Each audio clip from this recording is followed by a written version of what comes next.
So hello everyone, जय श्री राम। तो कैसे हैं आप सब? आई होप आप सब बढ़िया होंगे, मस्त होंगे, मजे से पढ़ रहे होंगे और मजे कर रहे होंगे खूब सारे। ठीक है। जैसा कि आप सबको पता होगा, ठीक है, लास्ट क्लास में हमने एपी की कुछ बातें डिस्कस की, एपी के कुछ क्वेश्चंस किए, उन्हें समझा कि हम उन्हें कैसे कर सकते हैं, कैसे उन्हें इजीली सॉल्व किया जा सकता है। तो अगर आपने वो सारी चीजें समझ ली तो आज की क्लास स्टार्ट करते हैं। ठीक है। तो समझते हैं आज की क्लास में कुछ और क्वेश्चंस, कुछ और बातें कैसे उन्हें किया जा सकता है। तो जैसा आप सबको पता होगा, जो जिन्होंने हमारी लास्ट क्लास देखी है वो सब जानते होंगे कि हमने लास्ट क्लास में क्वेश्चन नंबर 5 तक कर लिया था। तो आज हम स्टार्ट करेंगे क्वेश्चन नंबर 6। अब क्वेश्चन नंबर 6 जो है वो बोर्ड एग्जाम के हिसाब से बहुत इंपॉर्टेंट क्वेश्चन है। ठीक है, बिल्कुल मार्क करके रख लो कि भैया क्वेश्चन नंबर 6 बहुत इंपॉर्टेंट है। बोर्ड्स में पहले भी आ चुका है और फिर आया, मतलब फिर आ सकता है, फिर दिया जा सकता है। इस क्वेश्चन की महत्वता बहुत ज्यादा है। अब इतने ज्यादा इंपॉर्टेंट क्वेश्चन है तो चलो एक बार देख लेते हैं क्वेश्चन क्या है और क्या हमसे कह रहा है। कहता है check whether -150 is a term of AP और नॉट। यानी हमसे चेक करा रहा है, हमसे हमसे चेक करने को कह रहा है कि -150 इसकी टर्म होती है या नहीं। और एपी क्या दी हुई है उसमें? एपी दी हुई है 11, 8, 5, 2। तो एपी डिक्रीज होती जा रही है। तो मैंने मान लिया अगर 150 इसकी टर्म होगी तो कहीं ना कहीं आ रही होगी। तो ये डिक्रीज होती जा रही है, धीरे धीरे घटती जा रही है, घटती जा रही है। तो यानी कहीं ना कहीं मेरी क्या टर्म आई होगी? -150 आई होगी। तभी तो वो उसकी एपी टर्म मानी जाएगी। तो मैंने मान लिया भैया एपी घटते घटते कहीं आई होगी। ठीक है। अब हमें पता करना है कि कौन से नंबर की संख्या है। अब अगर हमें ये पता करना है कि कौन से नंबर की संख्या है तो आप समझ सकते हैं 11 एपी की फर्स्ट टर्म क्या हो गया? 11। कॉमन डिफरेंस आप निकाल सकते हैं, second minus first, 8 minus 11 minus के 3। बाकी आपको लास्ट टर्म आपको दी हुई है -150। आपको फाइंड करना है एन, पता लगाना है ये कौन से नंबर की संख्या है। तो ऐसे क्वेश्चंस हमने पहले भी किए हैं, क्वेश्चन 4, 5 इसी तरीके के क्वेश्चंस किए हैं। तो इसे अब पता लगाना ज्यादा मुश्किल नहीं है। आई होप हमरे बिडू लोग इसको आसानी से पता लगा लेंगे। लेकिन फिर भी चलो, हम आपकी थोड़ी सी, आप हमरे बिडू हो तो हम आपके बिडू हैं, तो हम थोड़ी सी आपकी मदद कर देते हैं। ठीक है, यानी हम भी करते हैं और साथ साथ आप भी करके देखो कि आंसर आता है या नहीं आ रहा है। तो ए एन का फॉर्मूला लगा लिया, a plus n minus one into d. अब ए एन का हमने फॉर्मूला लगा लिया तो ए एन की वैल्यू आपको कितनी दी हुई है? -150। ए की वैल्यू 11 दी हुई है, एन माइनस वन, डी की वैल्यू क्या दी हुई है? -3। तो यानी कह सकते हैं कि ये कुछ वैल्यूज हैं जो आपको दी हुई हैं, जो दी हुई है हमने फॉर्मूले में क्या कर ली? पुट। सीधा सा हमरे पास फॉर्मूला है, हमने फॉर्मूले में क्या कर दी? ठीक है। अब हमने फॉर्मूले में पुट कर दी तो प्लस की इधर आके कैसी हो जाएगी? माइनस की। ठीक है, प्लस की इधर आके कैसी हो जाएगी? माइनस की। तो प्लस की माइनस की होके क्या होगा? -150 minus 11 equals to n minus one minus के 3। तो -150 माइनस 11 हो जाएगा -161। n माइनस वन और माइनस के 3, माइनस से माइनस कट जाएगा, 3 मल्टीप्लाई से डिवाइड में आएगा तो 161 अपॉन 3, n माइनस वन। 3 से इसे कट कर लो, 3 जा 15, कैरी बन गया, 3 3 जा 9, 0.3 चलता रहेगा, माइनस का इधर आके प्लस हो जाएगा। तो ये आ रही है 54.3। अब n जो है वो नंबर ऑफ टर्म्स को रिप्रेजेंट करता है। n किसको रिप्रेजेंट करता है? नंबर ऑफ टर्म्स को। तो जब आपको पता है n नंबर ऑफ टर्म्स को रिप्रेजेंट करता है, आप सोचो नंबर ऑफ टर्म्स होती है कोई भी काउंटिंग। अब आप काउंटिंग कैसे करोगे? 1 2 3, मान लो आपको क्लास में, अपनी क्लास में बच्चे काउंट करने हैं, आपकी क्लास में कितने बच्चे हैं, तो आप कैसे काउंट करोगे? 1 2 3 4 5 इसी तरीके से करोगे, या ऐसे करोगे एक बच्चे, दो बच्चे, ढाई बच्चा है? कोई करता है क्या पॉइंटों में काउंटिंग? तो कभी भी नंबर ऑफ टर्म्स पॉइंट में नहीं होती। नंबर ऑफ टर्म्स ना तो नेगेटिव हो सकती है और ना ही पॉइंट में। तो अगर आपकी पॉइंट में आ रही है तो आप कह दो नो। इसका मतलब क्या है कि ये संख्या इस एपी की है ही नहीं। तो चेक करने के लिए कह रहा था ना, है या नहीं। तो अगर एन की वैल्यू नेगेटिव या पॉइंट में आती है तो हम कह सकते हैं कि भैया ये वाली संख्या इस एपी की नहीं है, पता नहीं कहां से आई है। ये तो कोई अदृश्य ही है, कुछ कुछ अलग ही है खेल। ठीक है, ठीक है बिड़ू लोग, कर सकते हैं पता, बिल्कुल पता किया जा सकता है यार, कैसी बात कर दी आपने। आपके होते हुए हमको चिंता, हाँ भैया, सब खिलाड़ा हो तुम सब, खिलाड़ा हो एक नंबर के। चल, क्वेश्चन नंबर 7 कह रहा है 31वीं टर्म फाइंड करो, find the 31st term of an AP whose 11th term is 38 and 16th term is 73, whose 11th term is 38 and 16th term is 73। भैया ये दो बातें आपको दी हुई हैं, कोई दिक्कत नहीं है। अगर ये दो बातें दी हुई हैं तो A11 को आप जानते हो क्या कह सकते हो, A प्लस 10D। A11 को ओपन ऐसे किया जा सकता है, A16 को ओपन किया जा सकता है A प्लस 15D से। ठीक है, ओपन कर लिया, सिंपल है। इनको ओपन किया जा सकता था हमने और आपने मिलके इन्हें ओपन कर लिया। अब हमने और आपने मिलके इन्हें ओपन कर लिया, तो जरा देखो भैया, क्या लगाया जा सकता है, इसमें लगाया जा सकता है एलिमिनेशन। क्योंकि हमें दिखाई दे रहे हैं दो वेरिएबल और दो इक्वेशन, और हमको अगर दो वेरिएबल और दो इक्वेशन दिखाई दे जाएं, सालों को कतई नहीं छोड़ेंगे, एक धड़ दबोचेंगे, पकड़ के मारेंगे, घेर के मारेंगे, लिटा लिटा के मारेंगे, बिल्कुल नहीं छोड़ेंगे, आंसर तक पहुंचना है।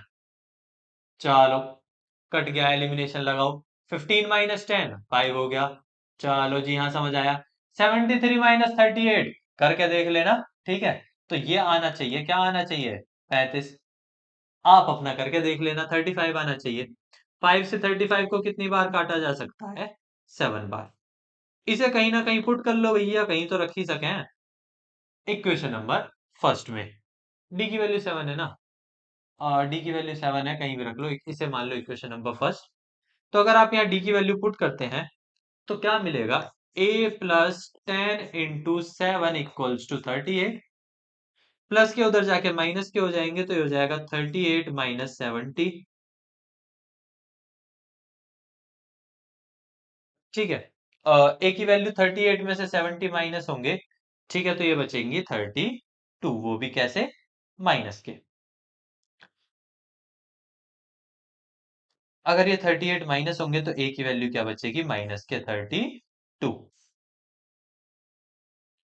a की वैल्यू आ गई, d की वैल्यू आ गई। आपसे मांगी थी 31st, क्या मांगी थी आपसे, 31st, सॉरी। तो वीडियो लोग जल्दी स्टार्ट हो जाओ, 31st को कैसे ओपन करोगे भैया, 31 का महीना ओपन हो जाएगा 30 तारीख से, a प्लस 30d से। a कितना आ रहा है, -32, 30।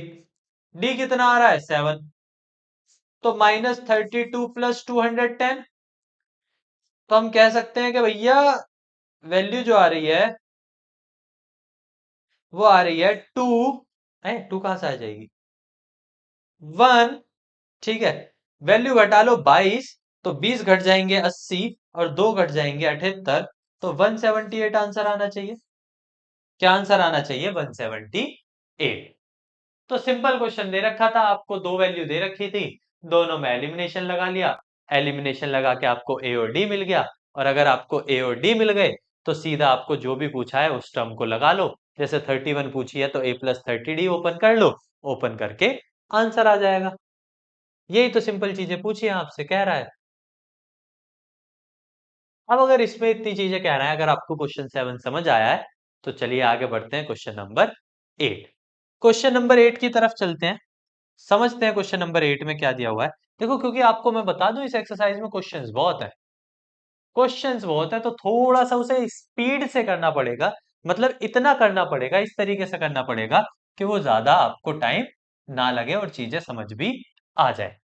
क्वेश्चन नंबर 8 में कह रहा है एक एपी के अंदर 50 टर्म्स है, यानी आपको एन की वैल्यू क्या दी हुई है क्वेश्चन में, 50। उसके बाद कह रहा है उसी एपी की थर्ड टर्म 12 है, यानी A3 आपको कितना दिया हुआ है, 12। लास्ट टर्म 106 है, ए एन कितना दिया हुआ है 106। Find 29th term. इतनी चीजें दे रखी हैं और कह रहा है इसकी 29th टर्म बताओ, यानी 29वीं संख्या बताओ। तो 29वीं संख्या बताने के लिए आपको क्या दे रखा है, ए एन। क्या दे रखा है, ए एन। और हम तो ए एन का फॉर्मूला जानते हैं। हम ए एन का क्या जानते हैं, फॉर्मूला। उससे पहले वैसे इंपॉर्टेंट बात यह है कि आपको एन 50 दे रखा है। तो ए एन में अगर मैं चाहूं तो एन की वैल्यू रख सकता हूं ना। ए एन में अगर एन को रख लिया तो मतलब ए 50 आपको कितना दिया हुआ है, 106। और साथ ही में ए थ्री कितना दिया हुआ है, 12। ए थ्री को ओपन कर सकते हैं ए प्लस 2 डी से। ए 50 को ओपन कर सकते हैं ए प्लस 49 डी से। दो इक्वेशन, दो वेरिएबल, लगा लो एलिमिनेशन। ए प्लस 49 डी की वैल्यू 106 है और ए प्लस 2 डी की वैल्यू 12। तो माइनस माइनस माइनस एलिमिनेशन लगा लो। 49 में से 2 जाएंगे 47 डी बचेंगे। और ये 106 में से 12 जाएंगे तो 104 एंड 94 बचेगा। 47 से 2 टाइम्स कट जाएगा तो डी की वैल्यू क्या आ गई, 2। इसे किसी भी इक्वेशन में रख लो। फर्स्ट में इसे फर्स्ट मान लो, इसमें रख लो डी की वैल्यू 2 रखोगे तो ये हो जाएगा ए प्लस 2 इंटू 2 बराबर 12। ए की वैल्यू क्या आ जाएगी, 2 दूनी 4, 4 12 में से सब्ट्रैक्ट हो जाएंगे तो कितना आ जाएगी, ए की वैल्यू 8। तो डी की वैल्यू 2 आ गई और ए की वैल्यू 8। आपसे मांगी है 29th टर्म। ए 29 को कैसे निकाला जा सकता है, ए प्लस 28 डी से। ए की वैल्यू 8 है, 28 डी की वैल्यू 2 है। 28 टू जा 56 हो जाएंगे और 56 में अगर आप 8 ऐड करेंगे तो कितना हो जाएगा, 64। तो यानी आप कह सकते हो कि 29th टर्म कितनी आ रही है, 64 आ रही है। ठीक है, सेम क्वेश्चन आते जा रहे हैं बार बार। दो इक्वेशन, ठीक है, दो वेरिएबल, एलिमिनेशन से ए और डी मिल जाएंगे। और एलिमिनेशन से ए और डी मिलने के बाद आपसे जो भी मांगा है आप उसका क्या लगा सकते हैं, फॉर्मूला अप्लाई कर सकते हैं। सीधा आपको क्या मिल जाएगा, आंसर। तो अगर क्वेश्चन नंबर 8 क्लियर है वीडियो लोग, हाँ क्लियर होना चाहिए यार, थोड़ा सा स्पीड में अब चलना पड़ेगा। अब आप हमरे हमारे रिदम में आ जाइए, हमारे रिदम को पकड़िए अब, जब भी तो मजा आएगा ना। तो अगर क्वेश्चन नंबर 8 समझ आ गया है तो जल्दी से चलते हैं क्वेश्चन नंबर 9 की तरफ। एक बार पढ़ के देखते हैं क्वेश्चन नंबर 9 को। हमें तो लगता है सेम ही दिया हुआ है। कह रहा है if the third and ninth term, ओहो, कह रहा है which term of this AP is zero. कह रहा है एपी की कौन सी संख्या जीरो होगी, जबकि थर्ड और नाइन्थ टर्म क्या है, 4 और -8। चलो भैया, थर्ड टर्म क्या दी हुई है, 4। चलो कोई दिक्कत नहीं। नाइन्थ टर्म की दी हुई है -8। कह रहा है कौन सी टर्म जीरो होगी, मैंने मान लिया भैया लास्ट टर्म को जीरो। कह रहा है which term of this AP is zero. तो हमने मान लिया भैया हमारी लास्ट टर्म होगी जो भी जीरो होगी। ए थ्री को आप जानते ही हैं, ए थ्री को कैसे लिखा जा सकता है, ए प्लस 2 डी से। ए नाइन को ए प्लस 8 डी से। दो इक्वेशन, दो वेरिएबल फिर से सॉल्व कर लो। ए प्लस 8 डी की जो वैल्यू है वो -8 है और ए प्लस 2 डी की वैल्यू 4 है। माइनस माइनस माइनस कट्टम, 8 में से 2 जाएंगे 6 बचेंगे। और यहाँ -8 -4 -12 बचेंगे, 6 से 1 कट जाएगा। तो जो डी की वैल्यू है वो क्या हो जाएगी, -2 हो जाएगी। अब डी की वैल्यू अगर -2 है तो उसे किसी एक इक्वेशन में रख दो। यही काम करते जा रहे हैं, आधा घंटा हो गया। ए प्लस 2 इंटू -2, माइनस के 4 उधर जाके प्लस के 4 हो जाएंगे तो ए की वैल्यू क्या आ जाएगी, 8। ए की वैल्यू क्या आ जाएगी, 8। अब अगर आपको इतना पता चल गया, अब पता करते हैं कि एपी की कौन सी संख्या क्या है, जीरो है। उसे पता करने के लिए एक काम किया मैंने। मैंने एन को जीरो लिया था ना, ठीक है। तो मैंने क्या करा, एन का फॉर्मूला लगा दिया। एन की वैल्यू जीरो है, जीरो ही तो पता करनी है कौन से नंबर की है, तो मैंने उसे लास्ट मान लिया। ए की वैल्यू 8 आ रही है, अभी सॉल्व किए। और डी की वैल्यू क्या आ रही थी, -2। अब आप जानते हैं प्लस का इधर आके माइनस का हो जाएगा। माइनस से माइनस कैंसिल हो जाएगा, 2 मल्टीप्लाई से डिवाइड होगा तो 4 कर देगा इसे। -1 इधर आके +1, तो n की वैल्यू क्या आ जाएगी 5।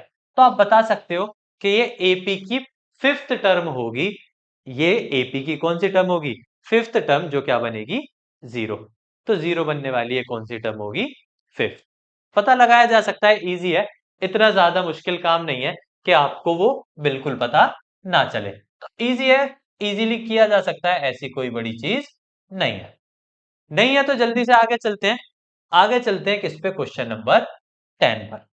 जरा क्वेश्चन नंबर 10 को पढ़ने की और समझने की कोशिश करते हैं। क्या दिया हुआ है क्वेश्चन नंबर 10 में? ठीक है, आज हमने 6, 7, 8, 9 एंड 10। चलो, 10th के बाद क्वेश्चंस कितने हैं? 20। दैट मीन्स ठीक है, पढ़ाए जा सकते हैं इजीली, आराम से कर देंगे, कोई दिक्कत नहीं।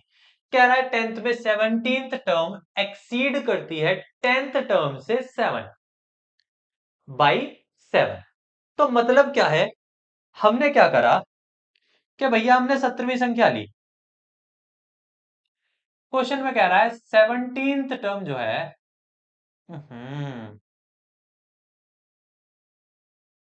17th टर्म जो है वो 10th टर्म से कितनी ज्यादा है? 7 ज्यादा है। बाई 7 का मतलब है भैया 17वीं जो भी संख्या होगी वो 10वीं से कितनी ज्यादा होगी? 7 ज्यादा। अब 17वीं में लगा सकते हैं a+16d, 10वीं में लगा सकते हैं a+9d। ए से ए कैंसिल, ये प्लस के इधर आके माइनस के हो जाएंगे, कैंसिल आउट होके डी आ जाएगा 7d। तो यहां से कैंसिल करेंगे तो डी की वैल्यू क्या आ जाएगी? 1। यहां से कैंसिल करने पे डी की वैल्यू क्या आ जाएगी? 1। अब क्वेश्चन ने कहा है फाइंड द कॉमन डिफरेंस, बस। हाँ, इतना आसान, इतना सिंपल। ठीक है, सिंपल नहीं था यार, देखो लैंग्वेज पढ़ने का बड़ा खेल है। ठीक है, 17th term exceed it's 10th, यानी उसकी 17वीं उसकी 10वीं को एक्सीड करती है, कितना? बाई 7। ठीक है, इसका मतलब पता होना बहुत जरूरी है। इसको कैसे लिखना है, कैसे करना है, ये पता होना बहुत जरूरी है। इतना भी आसान नहीं था। ठीक है, उसे करना, इसको आप ऐसे कर सकते हैं, इजीली किया जा सकता है। ठीक है, कोई टेंशन है क्या? सही। चलो, अगर किया जा सकता है तो आज की क्लास में इतना ही। ठीक है, हमने क्वेश्चन नंबर 10 तक डिस्कस कर लिए हैं। अब आगे की चीजें हम पढ़ेंगे नेक्स्ट क्लास में। ठीक है, नेक्स्ट वीडियो में। तब तक के लिए बने रहिएगा, हमारे साथ जुड़े रहिएगा, और हाँ बिल्कुल इसी तरीके से लगे रहिए, मेहनत करते रहिए। क्योंकि देखो यार, लड़कियों को भी मेहनत करने की उतनी ही जरूरत है और लड़कों को भी। यहाँ आप ऐसा नहीं समझ सकते, आप ऐसा नहीं कर सकते कि अगर आप सोचें किसी को कम मेहनत की जरूरत है और किसी को ज्यादा। लड़कियों को तो आजकल बहुत ज्यादा। ठीक है, तो ये बचकानी हरकतें, ये प्यार वगैरह, ये सब छोड़ो और अपनी पढ़ाई में और अपनी लाइफ को सेटल करने में लगो। क्योंकि अगर बनना है तो देखो यार, एक्टर्स को, हीरोइंस को, इनको मत देखो।